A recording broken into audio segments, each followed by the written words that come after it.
Surgió, creo recordar, de una noticia de prensa en la que leí que, esta controversia ecológica sobre la minería de tierras raras, y era que había planeado una mina de tierras raras efectivamente en el campo de Montiel. Entonces creo que el título sería algo como Tierras raras en el campo de Montiel, y recuerdo que me llamó la atención porque la extrañeza, digamos, es la sensación que yo tengo con ese paisaje al que pertenezco, digamos, de que allí nací.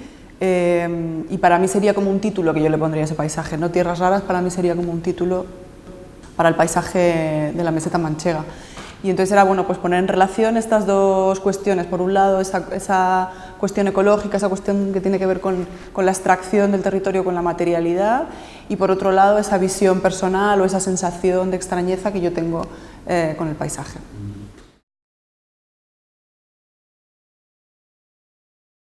Hay definitivamente más poesía. Todo lo que hay realmente es una reflexión poética que plantea ciertas cuestiones que tienen que ver con esta controversia ecológica en un terreno de lo poético en el que quien lo vea puede coger ciertos elementos para pensar o hacer, digamos, crear el sentido a su manera propia, ¿no?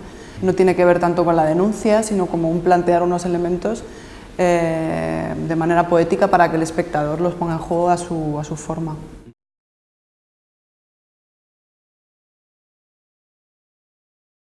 Realmente, como esto es un vídeo ensayo en el sentido más literal, digamos, ha sido como un ensayo y he querido como probar o como ensayar sobre la forma de ensayo fílmico, digamos. Entonces, a partir de ahí, pues toda la escuela, sobre todo francesa, de ensayo, desde Chris Marker a Marguerite Duras, pero sobre todo Jean-Daniel Paulet, ha sido como un realizador francés que para mí ha sido muy referente, sobre todo su película Mediterráneo, que es como una reflexión sobre el paisaje del Mediterráneo, sobre todo ese paso del tiempo y los estratos. Y entonces a esta pieza de Tierras raras se ha querido como articular como ese retrato o esa narración, pero de un paisaje de interior, ¿no? Que sería lo mismo de ese paisaje rico, milenario, que es el Mediterráneo, sería como la vuelta del calcetín, ¿no? Eso otro que hay en un terreno en el interior de la meseta, ¿no? Y a partir de ahí ha habido ciertos elementos que hacen como guiños a esa película de Mediterráneo y que se recogen en la pieza. Luego, pues otras lecturas que tienen que ver con citas que aparecen también en la pieza, como Besset, de paisaje, ciertas lecturas con respecto al paisaje en el cine de Carlos Mumiro, y luego filósofos como Lyotard o Deleuze, que tienen que ver con esta cuestión del extrañamiento del paisaje, o la grieta, muchas referencias. Sí.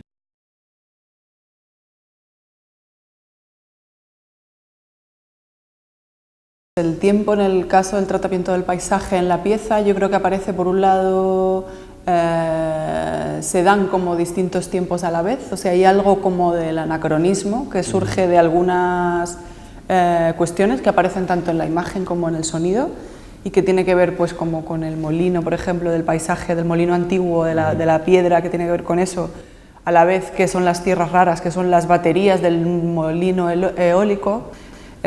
Todos esos elementos, por ejemplo, anacrónicos, aparecen juntos en el sonido y en la imagen. Y luego podemos decir, por ejemplo, que hay algo que tiene que ver también con el tiempo muerto, y es ese tiempo en el que no ocurre nada y no pasa nada, y es la espera, y ese tiempo aparece también en las imágenes del paisaje, pero también en algunas secuencias que aparecen los toros. Hay algo que tiene que ver con la espesura de ese tiempo muerto. La tecnología con respecto al paisaje también aparece de esa manera como anacrónica. Hay elementos que permanecen en el paisaje pero que son de otra época, como los molinos antiguos o los silos de trigo, y aparecen los nuevos elementos como los molinos eólicos o las autovías, las autopistas, y cómo todos esos elementos moldean el paisaje, que digamos, lo hace de cierta forma, y ese paisaje a la vez nos moldea a nosotros, ¿no? Y hay como una suerte de retroalimentación. digamos, la mirada es la que genera ciertos deseos o ciertas visiones sobre el paisaje y es la que utiliza esas tecnologías para transformarlo. Y a la vez siempre se están buscando elementos del territorio que se extraen para construir otras tecnologías nuevas que lo modifican. Entonces es como un poco todo ese ciclo, ¿no? Y sobre todo la paradoja de que de cómo extraemos esos materiales o esa materialidad del territorio para construir un mundo que cada vez es más inmaterial, ¿no? Que tiene que ver cada vez más con la imagen o con las pantallas. Supone como un territorio rico para cuestionar sobre ciertas cosas, ¿no? que nos atraviesan. Y la materialidad es muchas cosas. Bueno, sobre todo cómo entendemos esa materialidad, que normalmente se puede entender como un hecho, como algo que está dado, y entender la materia como algo que fluye, como algo que se mueve, como algo que modifica y que nos modifica y que nos atraviesa. Pues creo que es como un territorio rico como para plantear ciertas reflexiones. Sí, hay interpelación, supongo, al espectador, y si la hay es como desde un tono, digamos, como un tono medio. Toda la película, toda la voz está como articulada como una suerte de cuento de cama. Y creo que en esta sala se percibe muy bien como esa intimidad y hay como una suerte de te estoy diciendo algo, te está diciendo algo la película, pero te lo está diciendo como al oído y de una manera como muy suave. Sí, hay como una especie de diálogo. Hay un punto en el que la mano sale y te coge directamente, o hay como una mirada a los ojos, ¿no? Como esa relación. Sí, sí, hay algunos momentos que la hay. Creo que es más como una relación casi onírica con algunos elementos. Se plantean una suerte de elementos en una cierta relación, pero también para que el espectador los coja y a partir de ahí genere su pensamiento, digamos. O sea, el sentido de la pieza está bastante abierto. Hay muchas cosas puestas, como una suerte de paisaje, así como de estratos, ¿no? Puestos que cada uno, digamos, modifica a los demás, y todo eso digamos que se ofrece ese paisaje para que el espectador lo mire como efectivamente como un paisaje, como algo abierto en el que puede construir su propio sentido.